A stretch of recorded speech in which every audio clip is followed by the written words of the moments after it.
Saludos, ¿cómo están? Muy buenas tardes, chicos pericos. Vamos a hacer el día de hoy magnetismo. ¿Ok? ¿Cómo funcionan los imanes, profesor? Vamos a ver en este vídeo, muy bonito, simpático. Ya justamente está en mi portal de la academia. Ahí está chévere. 1, 2, 3. Los imanes. Todos hemos jugado con estas piezas metálicas que parece que Profesor, no se escucha. traen metal. Los usamos para hacer motores, bocinas, timbres, brújulas, para cerrar la puerta del refrigerador y hasta para hacer trenes que levitan. También les llamamos magnetos porque en la antigüedad se descubrieron estas piedras sorprendentes a las que hoy llamamos magnetita, en una región de Turquía llamada Magnesia, ocupada por los magnetos, un pueblo griego, no el villano de los hombres X. Los imanes, ya sean naturales o artificiales, crean a su alrededor un campo magnético que es capaz de atraer ciertos metales sin tocarlos, e incluso cuando hay de por medio otros objetos o el vacío. Si haces un experimento con limaduras de hierro, puedes hacer visible este campo. Como seguramente sabes, toda la materia está hecha de átomos, y en cada átomo hay electrones. Cada uno de estos electrones funciona como un diminuto imán. Tiene un spin o dirección en la que gira, y eso determina que tiene un polo norte y uno sur, y que crea un microscópico campo magnético. Si los electrones de un átomo se alinearan, generarían un campo magnético mayor, pero los átomos de la mayor parte de los elementos tienen todas sus capas electrónicas llenas, formando pares, por lo que unos electrones cancelan el campo magnético de otros. Entonces, no todos los elementos pueden ser magnéticos. El mercurio, por ejemplo, tiene todos sus electrones emparejados, por lo que sus átomos no pueden ser magnéticos. El cromo, por otro lado, tiene átomos magnéticos, pero estos tienden a alinearse de forma alternada, de manera que no pueden cooperar para formar un campo magnético mayor. Además, para que los átomos puedan alinearse, no deben estar demasiado calientes. Los únicos materiales que son imanes permanentes a temperatura ambiente son el gadolinio, el cobalto, el níquel y nuestra estrella, el hierro, que es de lo que está hecha la magnetita y los imanes que podemos comprar. Otras sustancias también pueden ser imanes, pero a temperaturas muy frías. Ese umbral se llama temperatura de Curie.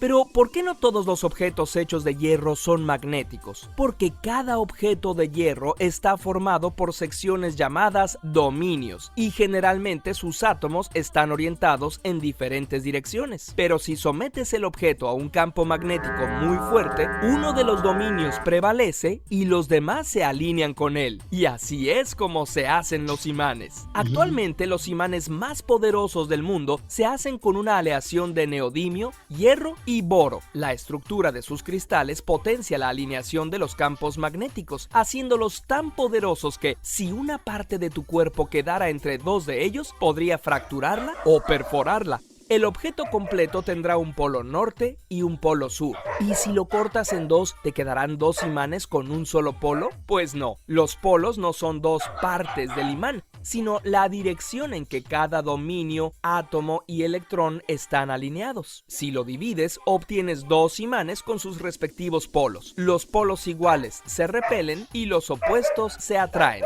Otra manera de crear un campo magnético es haciendo pasar una corriente eléctrica a través de un núcleo de hierro. Esto causa un efecto explicado por la teoría de la relatividad especial. La distancia entre las partículas en movimiento es diferente que entre las partículas en reposo según la posición del observador, lo que causa una diferencia de carga y por lo tanto un campo magnético.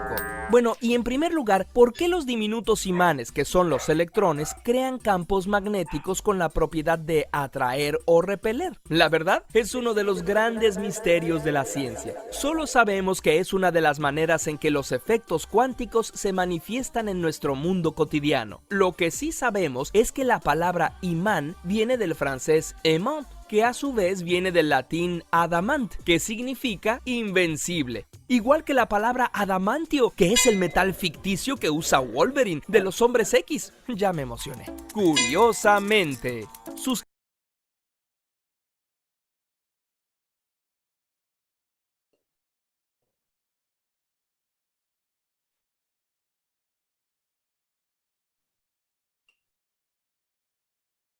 Voy a dejar de compartir.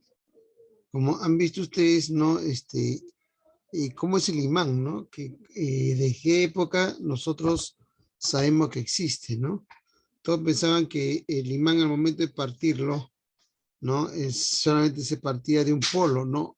Como tiene dirección, eso quiere decir que al partirlo la dirección va para arriba, entonces más o menos la mitad se vuelve el polo norte y el polo sur se mantiene estable, ¿no? Esa es la magia del imán, ¿no? ¿Sí? Entonces, hay, como dice el vídeo, hay imanes muy fuertes, ¿no? Una mezcla de elementos que tienen esa fuerza de atracción muy fuerte y bueno, se obtiene imanes para la industria también, para los sensores, para todo lo que es automatizado, ¿no? Cuando tú vas a un lugar donde es automático, caminas tú y se abre, ¿no? Te vas a un centro comercial, ¿no?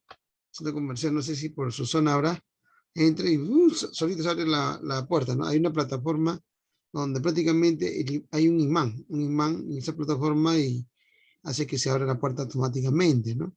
Igual tú pasas así la manito, ¿no? Y justamente como nosotros también tenemos fuerzas magnéticas, esa mínima fuerza magnética hace que el sensor se prenda o lance el aire para sacarse la mano, ¿no? Sí, a ver si en los baños hay, ¿no? ¿Sí? ¿Ya? O también para poder echarse agua, ¿no? Ahí no toca nada, ¿no? Ahora que ahí, como se llama la pandemia, tú vas, es así, y solito cae el agua, por sensores, ¿no? Sensores justamente de calor, ¿no? De la fuerza magnética que tiene el cuerpo humano normal, ¿sí? Y hace que caiga el agua, ¿no? Igualito, te secas, ¿no? Así es simple nada más, ¿no? ¿Sí? Por ejemplo, me fui a centro comercial, hice así y jabón caía solito, ¿no? Es magia, no es magia, es conocimiento de imanes, ¿ya? Entonces vamos a ver nosotros ahora en nuestro material sobre el magnetismo, que es lo que dice, ¿no? ¿Sí? Los imanes atraen algunos objetos. No todos los objetos atraen los imanes. Ya hay objetos que no tienen ningún tipo de atracción magnética, por lo tanto no va ¿cómo se llama? A atraerlos, ¿no? Es lógico eso, ¿no? ¿Sí? Entonces, acá hay varios, por ejemplo, varios objetos. Si ustedes ven en la figurita, ven una cucharita, una paletita, ven una llave, un alfiler, una cucharita, un tajador, una moneda, ¿no? ¿Cómo se llama? Ganchito, ¿no? Ganchito, un palito de fósforo, unas bolitas, creo acá, ¿sí? Etcétera, ¿no? Entonces, acerca el imán y vas a dar cuenta cuántos son atraídos al imán, entonces tienen fuerza magnética y los que no lo son, ¿no? ¿Sí?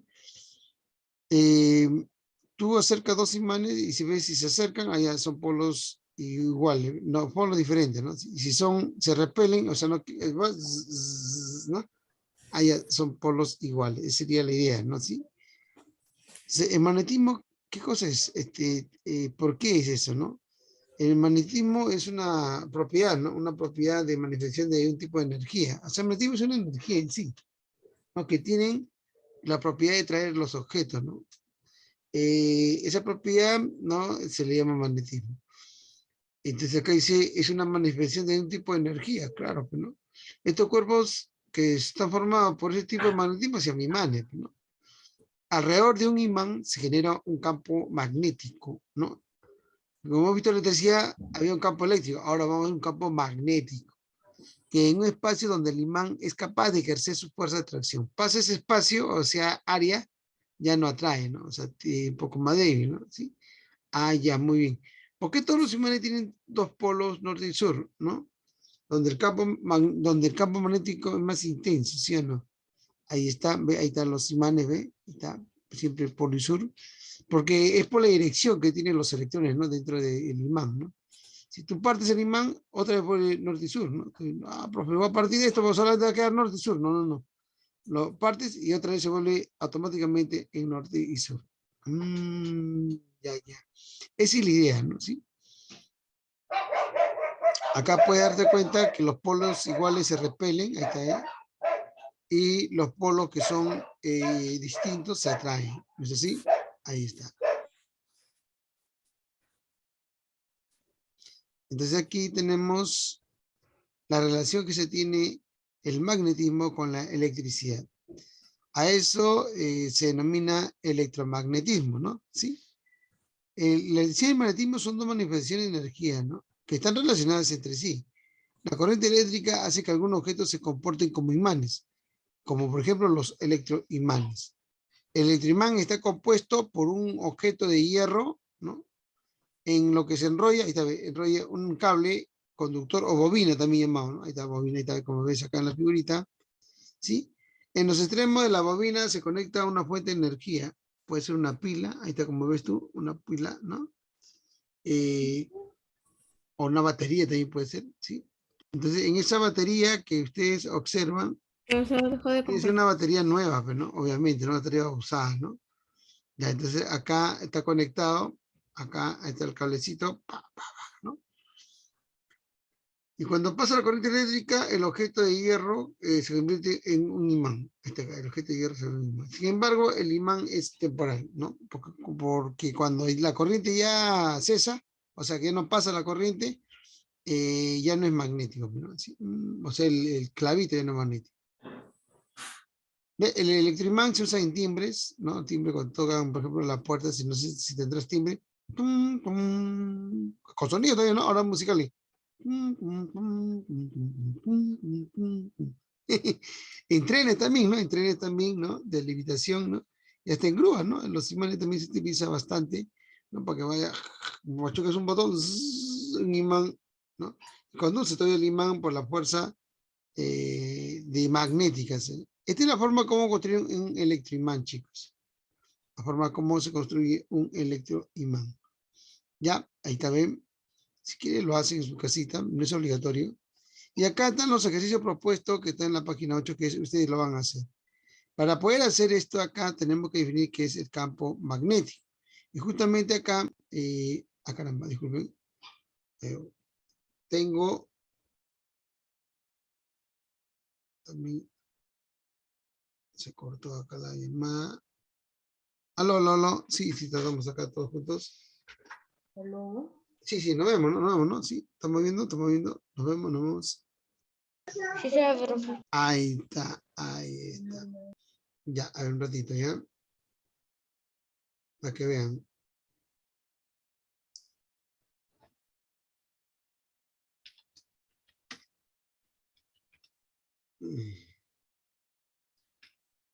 A ver. Acá está la explicación brillante.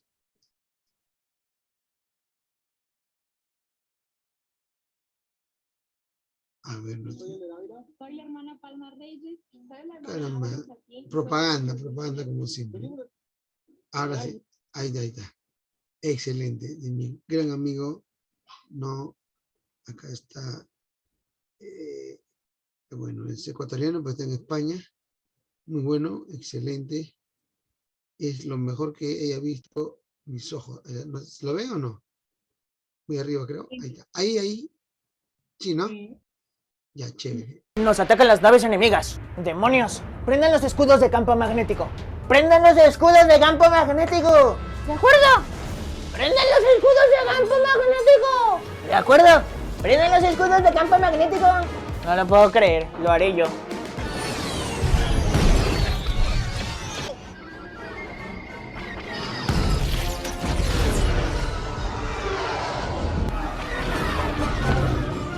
¡Oh no! ¡Han perdido sus escudos magnéticos! ¡No! ¡Alpha 15 responde! ¡No! ¡Ah! ¡Me dieron! Regresaré, Capitán Planeta, y me vengaré. Bernie, ¿estás bien? Ay, ¿qué onda? No manches, güey. Sí.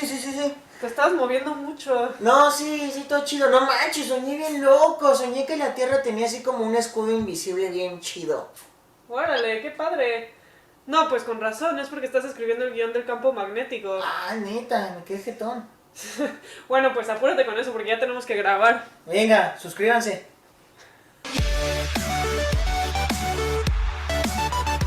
Se me ha entendido. Cristiano. Muy bueno, muy bueno. Cuando se formó el sistema solar, no había más que gas y polvo alrededor del Sol, girando en forma de disco. Poco a poco este material fue chocando entre sí debido a la gravedad y así fueron naciendo los primeros planetas, que al principio no eran más que esferas de roca incandescente girando alrededor del Sol. Pero con el tiempo, los materiales de la Tierra se fueron dividiendo en diferentes capas. Lo más denso se fue hasta el centro, formando el núcleo, y en la parte superior quedaron los materiales que conforman al manto y la corteza. De esa forma, elementos como el hierro y níquel formaron el núcleo de nuestro planeta, un núcleo vivo que escondería un poderoso secreto que los humanos descubriríamos hasta miles de millones de años después. Los chinos fueron probablemente los primeros en descubrir el campo magnético hace más de 2000 años. Al principio se dieron cuenta de su existencia por artefactos que usaban para adivinar el futuro.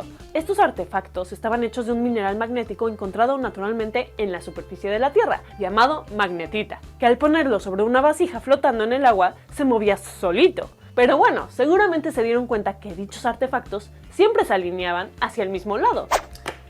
A ver, signos zodiacales, Tauro, Tauro, Tauro, Tauro. Conocerás el amor de tu vida. ¿Otra vez la misma fortuna? Si ya van 200 años con lo mismo, ya cámbienle ya.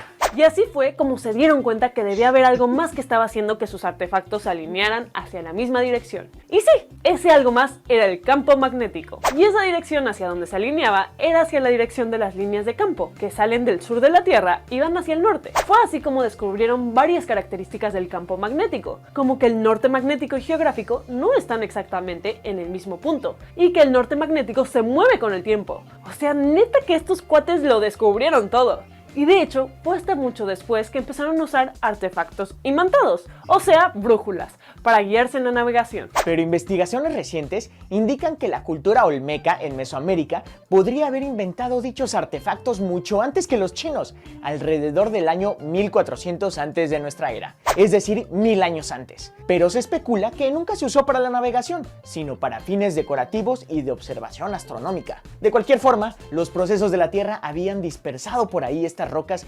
naturalmente imantadas que servirían como las primeras pistas de un rompecabezas que eventualmente nos llevaría a entender el campo magnético de la Tierra. La brújula llegó a Europa hasta el siglo XII, lo que resultó muy útil para todos los viajes de exploración y conquista. Para el siglo XVI ya se habían recolectado más datos que permitían corregir las brújulas para tomar en cuenta el error entre el norte magnético y geográfico. Además, también descubrieron que la aguja de la brújula tenía diferentes inclinaciones respecto al piso, dependiendo de la latitud. Más cerca del ecuador, la aguja está completamente paralela a la superficie de la Tierra, pero conforme te acercas a los polos, la aguja se inclina cada vez más tratando de seguir las líneas de campo. De hecho, si te pararas en el polo norte o sur con una brújula, la aguja tendería a formar un ángulo de 90 grados completamente respecto al piso, ya que las líneas de campo entran y salen por el polo norte y sur respectivamente. Con todas estas evidencias, la conclusión era clara. El campo magnético experimentado en la superficie del planeta provenía debajo de nuestros pies. Justo eso fue propuesto en los años 1600. En los años 1600. Cuando el Bueno, no solo había un sistema racial de esclavitud impuesto por los países imperialistas, que por cierto, gran parte de ello lo permitió el perfeccionamiento de la brújula, sino que también, en esos años, William Gilbert publicó su libro De Magnete, donde concluía que la Tierra era un imán permanente enorme. Pero ¿cómo era este gigantesco imán bajo nuestros pies? ¿Tan solo era una gigantesca roca de magnetita que generaba el campo magnético? Esto era imposible por muchas razones, empezando porque en 1635 Henry Gellibrand demostró contundentemente que el campo magnético cambiaba con el tiempo, por lo que no podía estar generándolo un imán estático. A finales del siglo XVII, Edmund Halley, sí, el mismo que le dio el nombre al cometa Halley, sugirió que dichos cambios en el campo magnético podían deberse a que este lo generaba el núcleo de nuestra Tierra, cosa que fue probada matemáticamente hasta un par de siglos después por el físico matemático Carl Friedrich Gauss, quien utilizó una descomposición armónica esférica, o sea, un resto de matemáticas, para demostrar de una vez por todas que el campo se generaba en el núcleo de nuestro planeta. Para finales de 1800 vinieron los experimentos de Pierre Curie, quien usó una vela y un imán para demostrar que un pedazo de hierro deja de ser atraído por un imán si este se calienta lo suficiente. Esta temperatura, por encima de la cual los objetos pierden sus propiedades magnéticas, se le llama punto de Curie. Y eso representa un problema para la propuesta de que el núcleo sólido de la Tierra fuera un imán gigante, ya que el núcleo está tan caliente que sería imposible que mantuviera sus propiedades propiedades magnéticas. Pero tenía que haber alguna explicación para todo esto de los cambios en el campo magnético.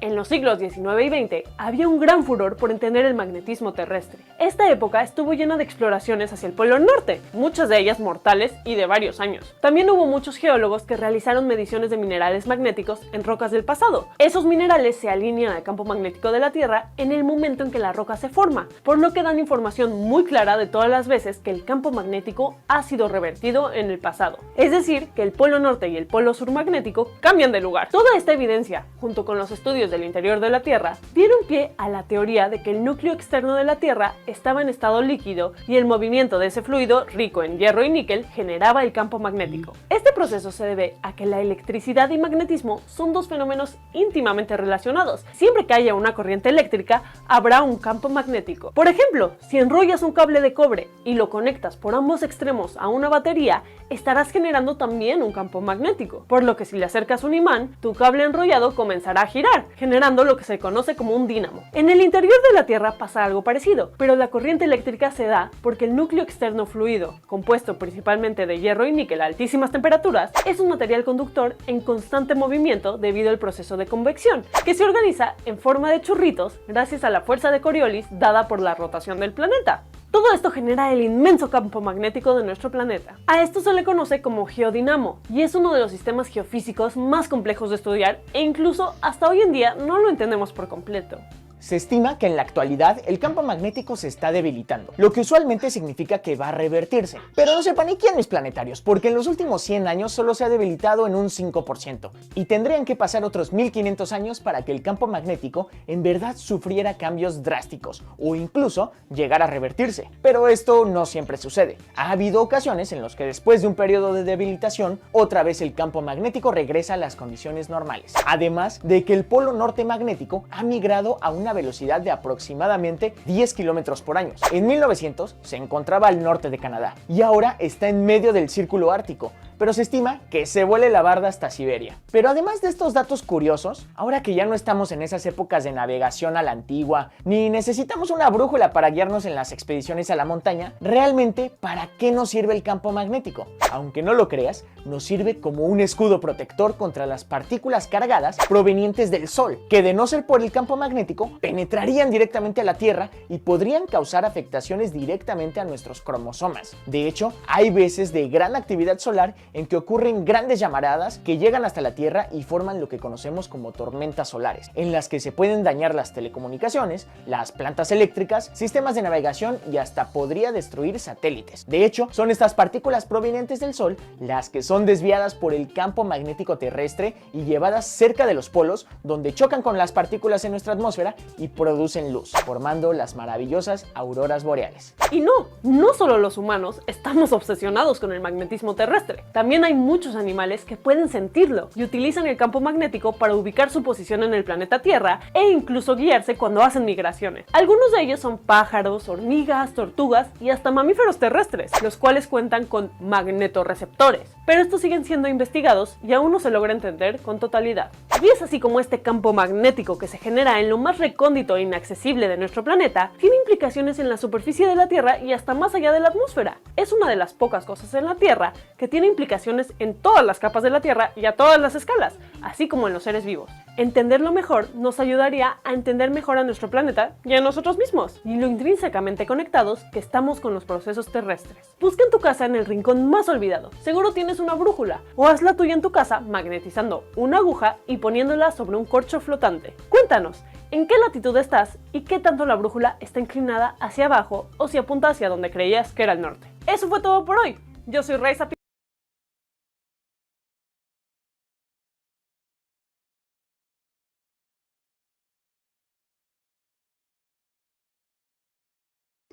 Es un excelente vídeo, ¿no? Visto. ¿No? ¿Le gustó o no le gustó?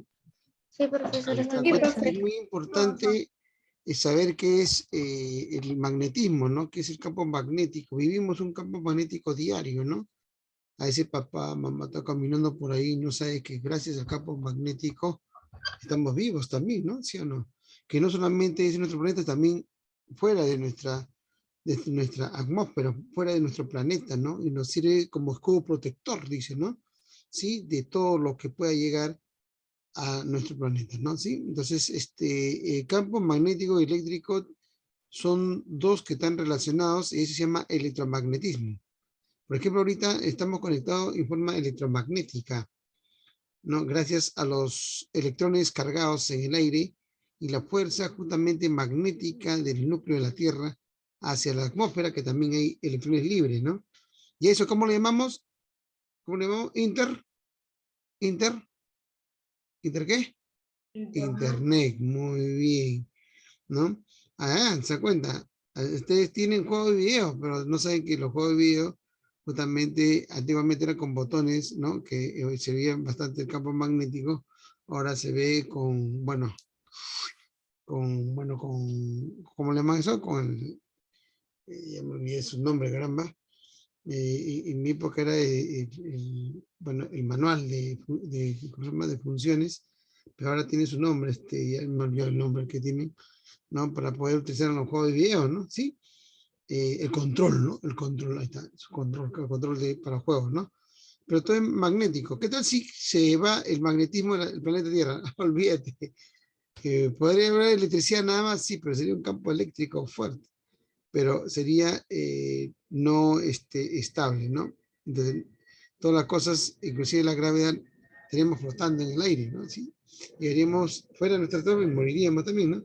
Tendríamos que buscar algo que nos sostenga para poder mantenernos en pie, ¿no?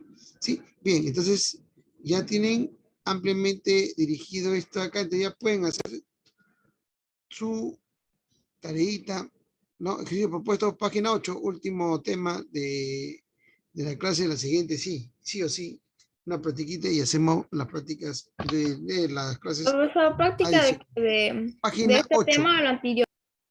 ¿Perdón? Práctica de este tema o del anterior.